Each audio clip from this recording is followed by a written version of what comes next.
गोट्याची गोष्ट. नमस्कार मित्रांनो, परत एकदा आपलं स्वागत आहे माझ्याच म्हणजे अजिंक्य सोबत गोष्टी गप्पामध्ये. तर मित्रांनो, आपण गोट्याची गोष्टचा 3rd एपिसोड मध्ये ऐकलं की कसा गोट्या मुंबईला पहिल्यांदाच येऊन गडबडीच्या सिच्युएशन मध्ये अडकला.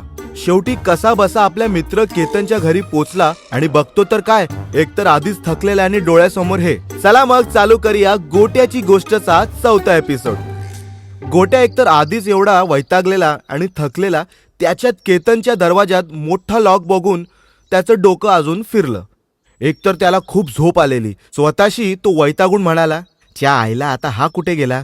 सांगितलेलं याला की मी 7-8 वाजेपर्यंत पोचेन. आता ह्याला फोन तरी कसा करू. काय बोलायचं, साला दिवसच खराब आहे. एवढं बोलून तो बिल्डिंगच्या पायरीवर बसला की केतन थोड्या वेळात येईल.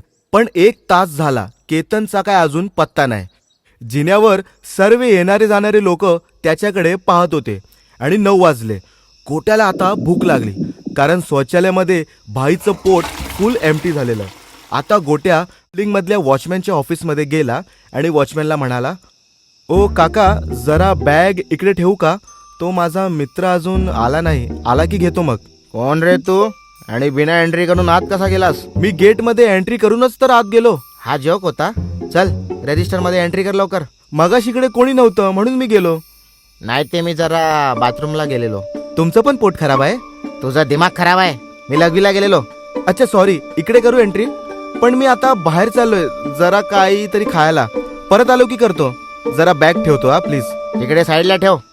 कोणाकडे आलायस. ते सी विंग मध्ये 503 केतन शिर्केकडे. पण ते घर लॉक आहे आणि मी 1 तास जिन्यावर थांबून कंटाळलो. मग कॉल कर ना. अहो मोबाईल असला असता तर केला असता ना. तू गावावरून आलायस की आफ्रिकावरून. साधा मोबाईल नाही तुझ्याकडे.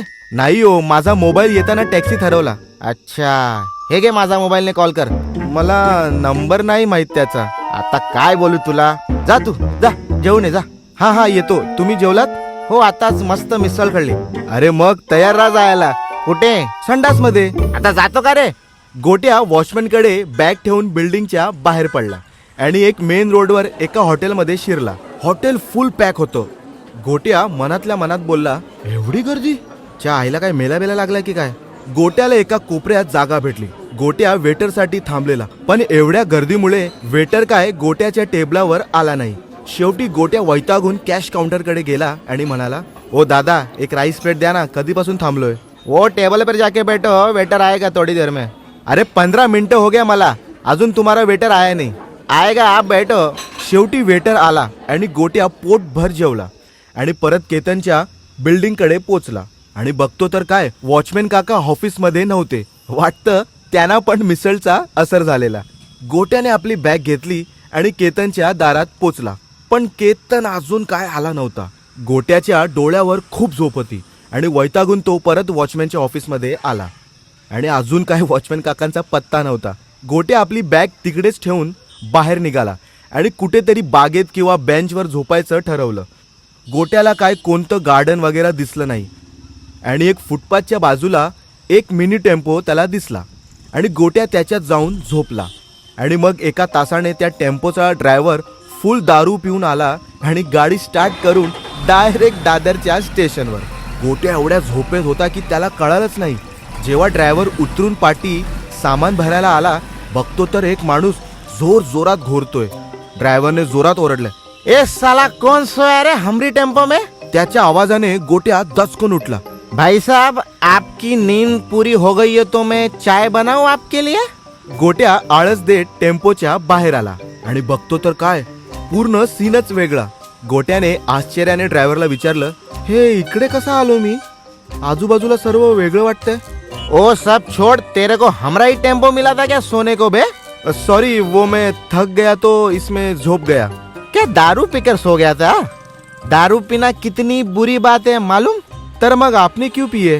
हे ये दारू नहीं, अमृत है अमृत.